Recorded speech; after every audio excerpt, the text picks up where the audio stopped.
Hi, my name is Debbie Kim Morikawa, and I'm the owner of Gym Guys. We're an in-home personal training and mobile fitness franchise. And today we're going to be talking about some foundational principles that everyone needs to know before they exercise, or it's important for any kind of activity that they're going to do in their everyday lives.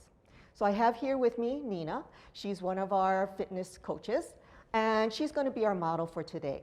I want to qualify, first of all, that whenever I talk about posture, and that's what we're going to be focusing a lot today on, is posture is something that everyone, as soon as you say that word, they straighten up, they kind of, feel like they have to be in a better position.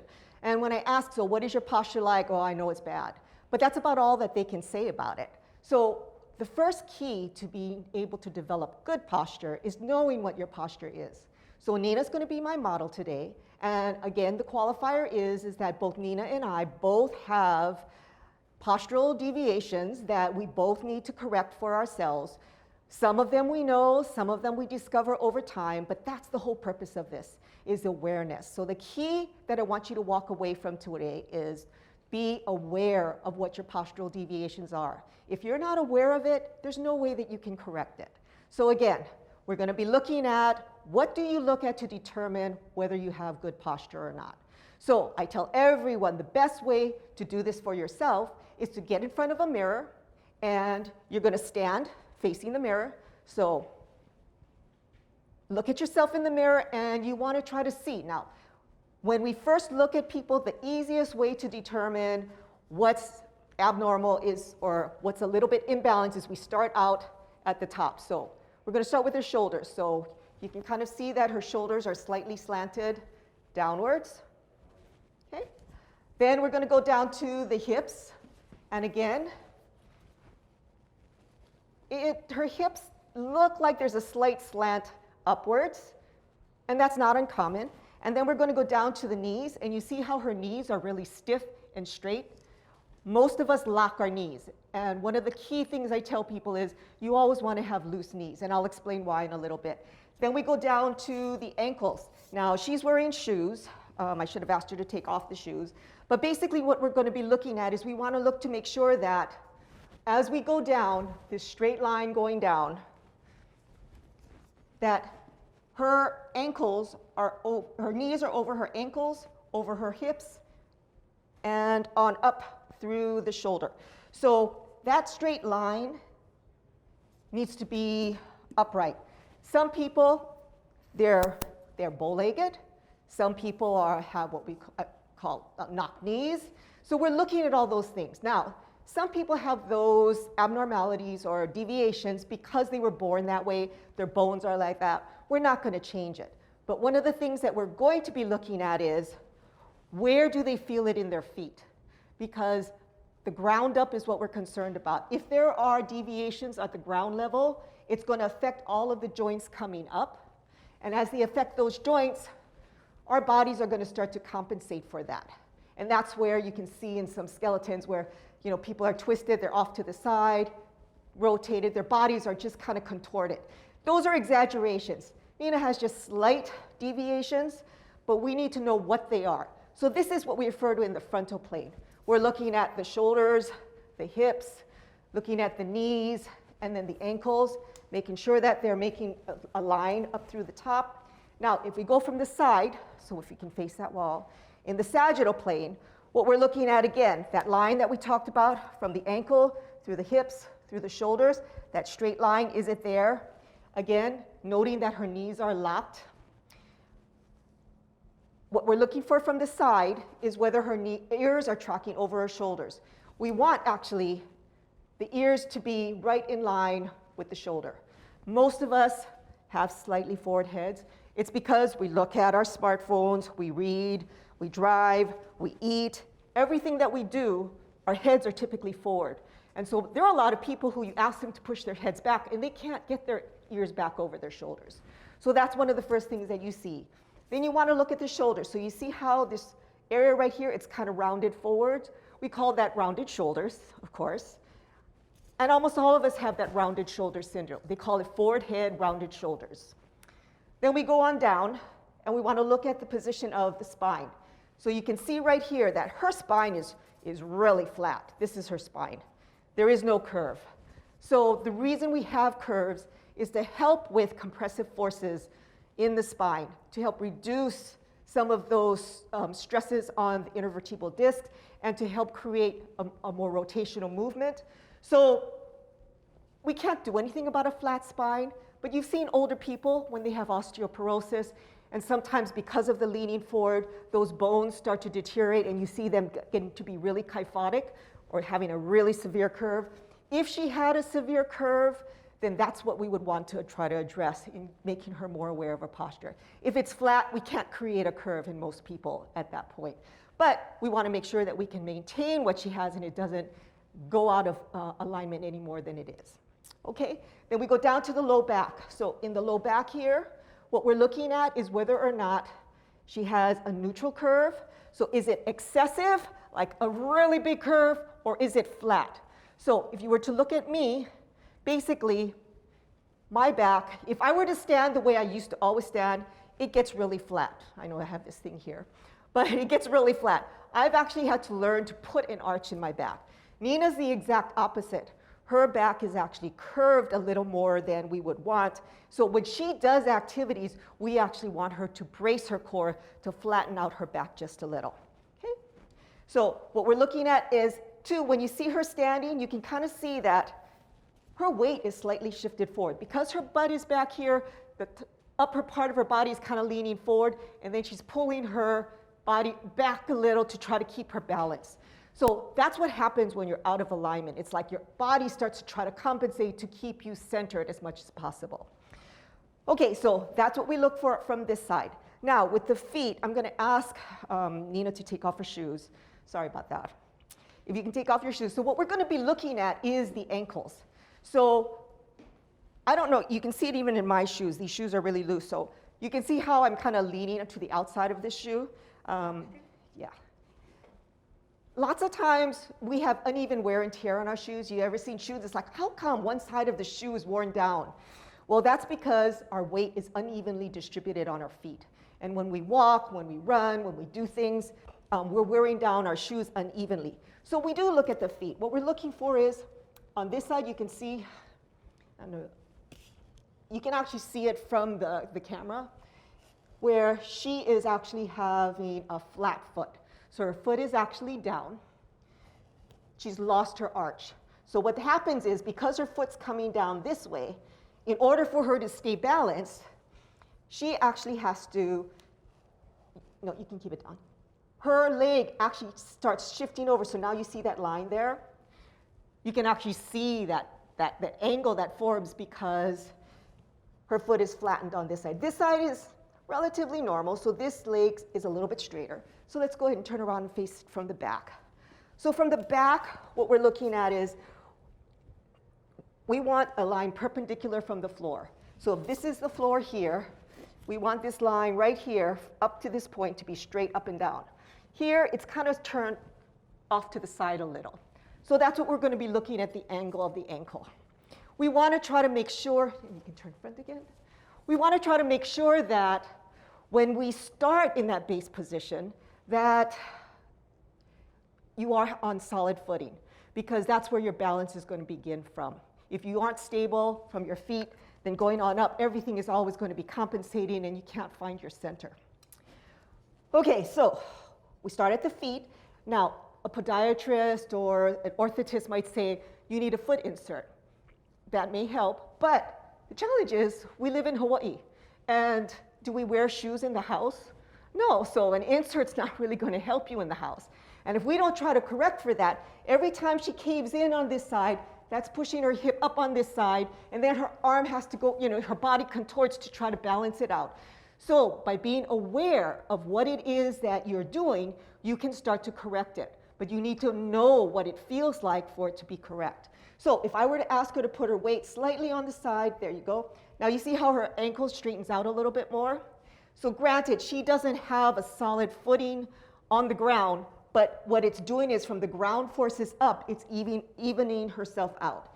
Then I'm going to ask her to loosen up her knees so that she's not locked. They don't have to be bent, but you want them loose. And the reason for that is because when you lock your knees, basically you have no muscle activation.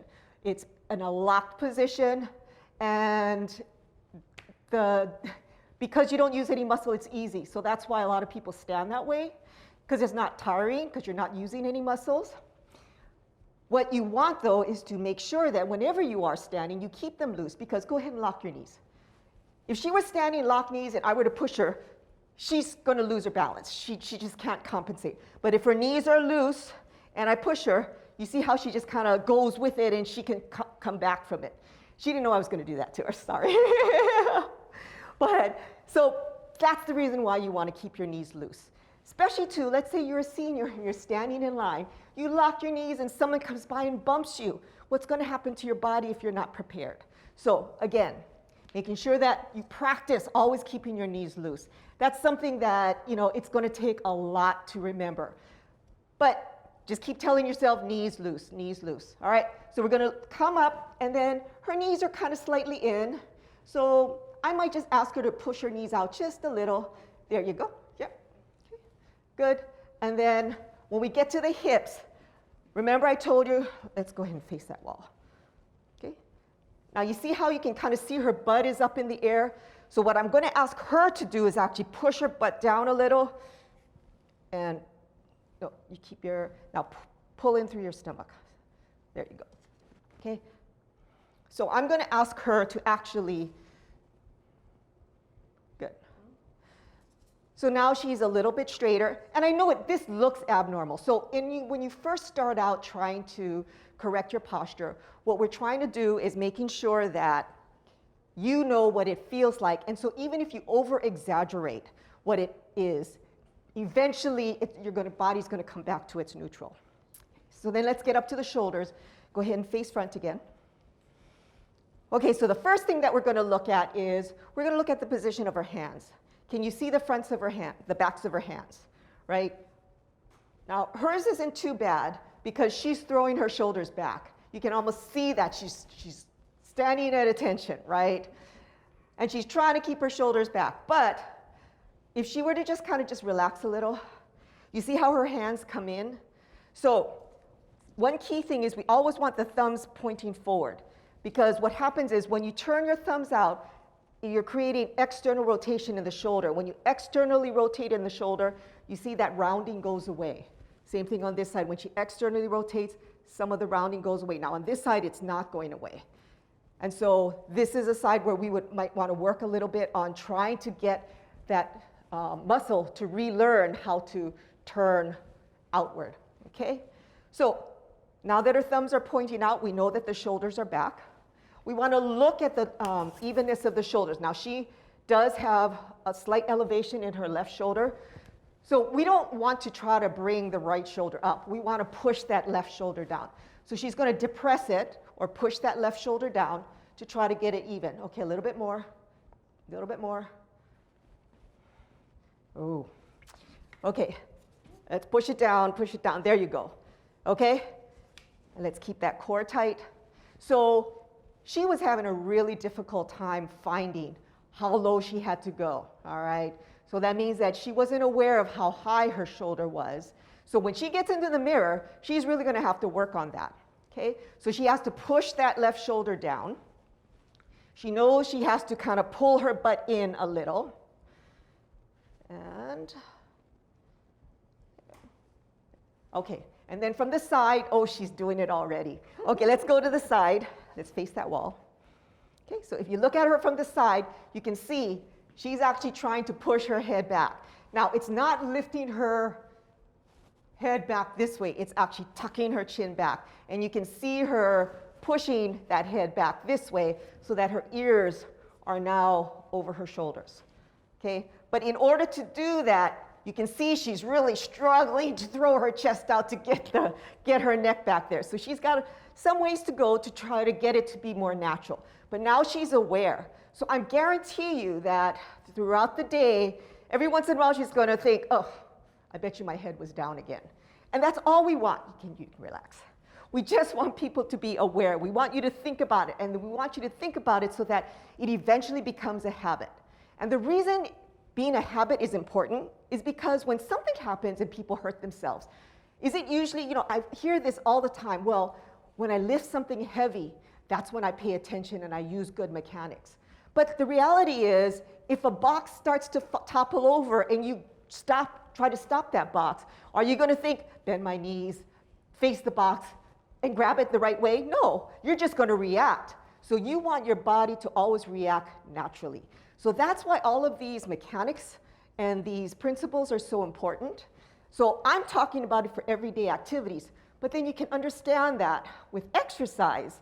A lot of times when we see people doing exercise, we don't always know what muscles they're using.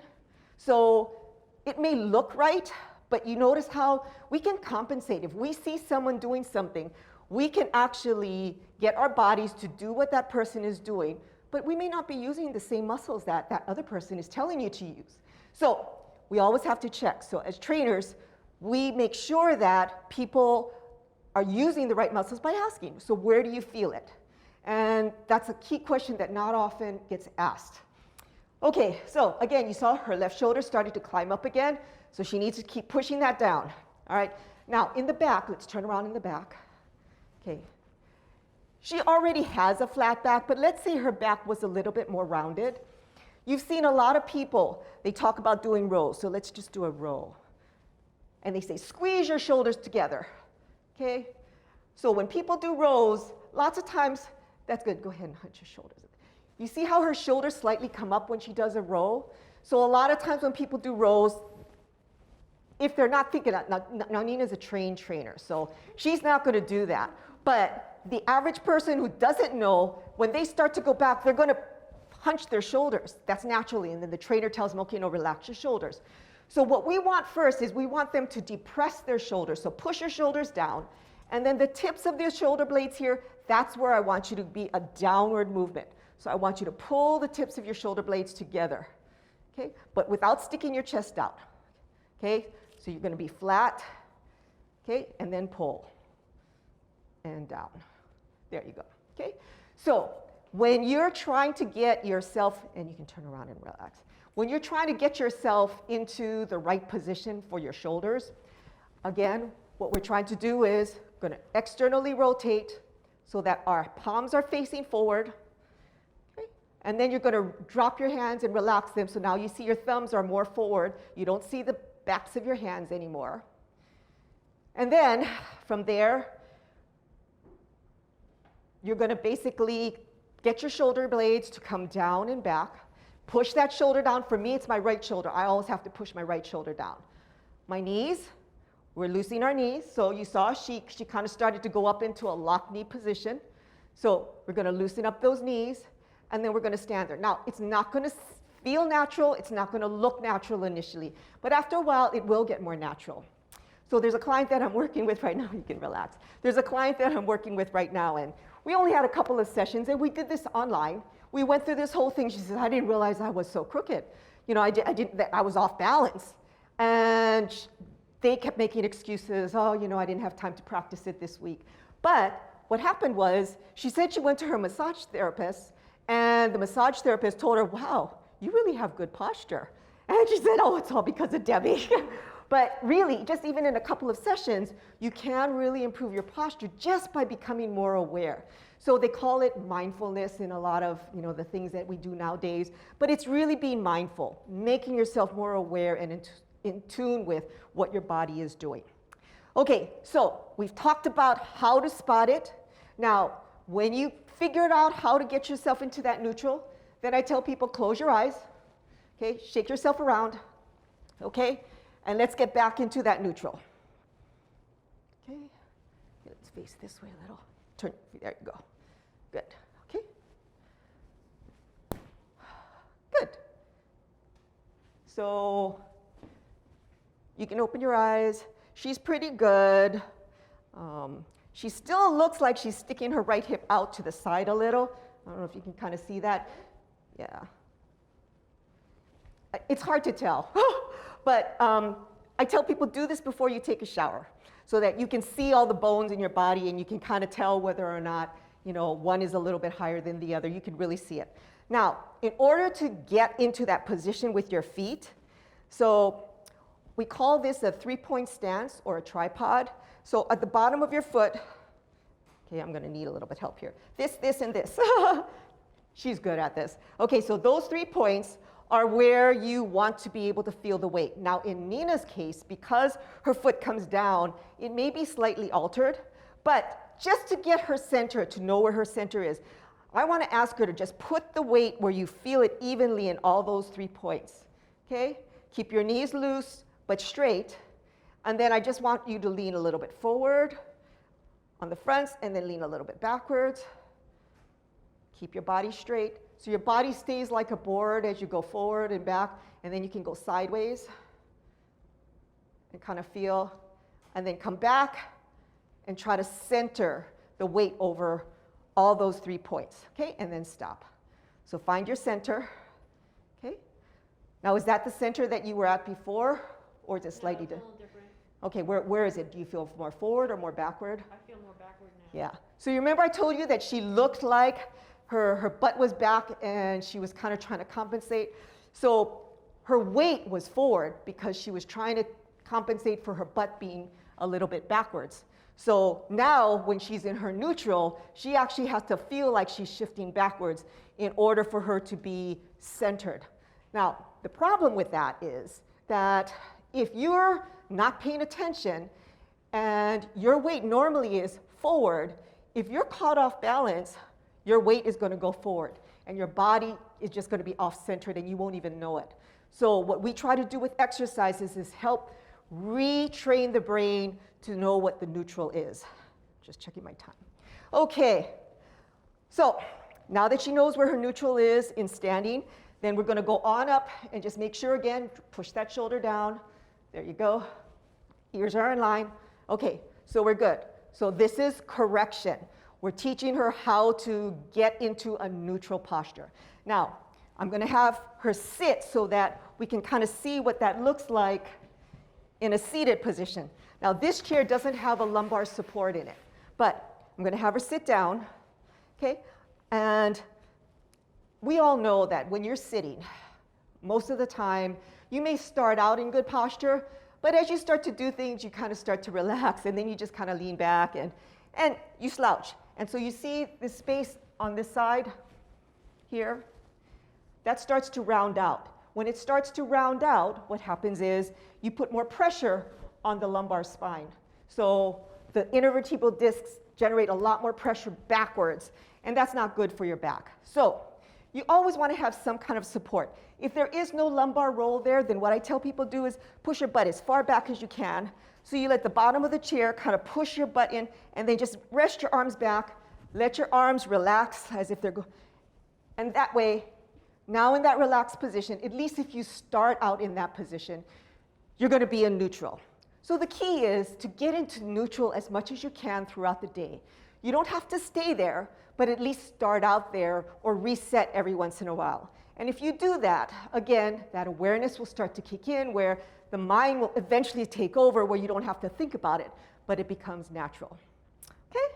So I hope that helped you to understand a little bit more of, of what you need to do to identify what your neutral posture should be.